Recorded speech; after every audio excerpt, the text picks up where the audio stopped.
Hey, what's up, guys? We are doing a little aluminum TIG welding this morning, and what we got a base plate of 6061 T6, and we're using a 5356 filler alloy, which this is a 3/32 rod, and we're running a number 8 cup with about 3/8 stick out on it, and you have a ball sharpened on it. You don't have to do that, guys.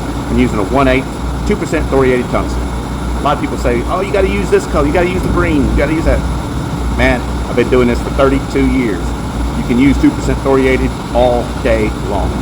I got my machine set at 220. And the reason being that hot is, for one, I'm using a foot pedal. So it kind of gives me a gauge of where I need to be. And if I need to go up a little bit from that, I can. If I need to go down a little bit from that, I can.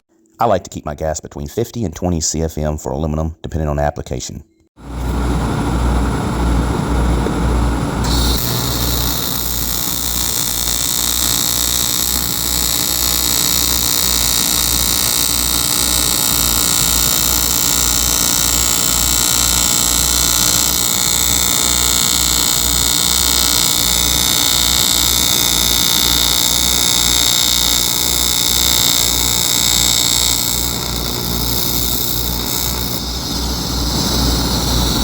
Okay, it's the outside.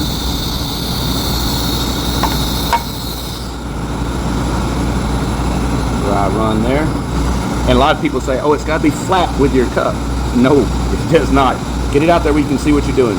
Just don't stick it out too far where it compromises your gas coverage.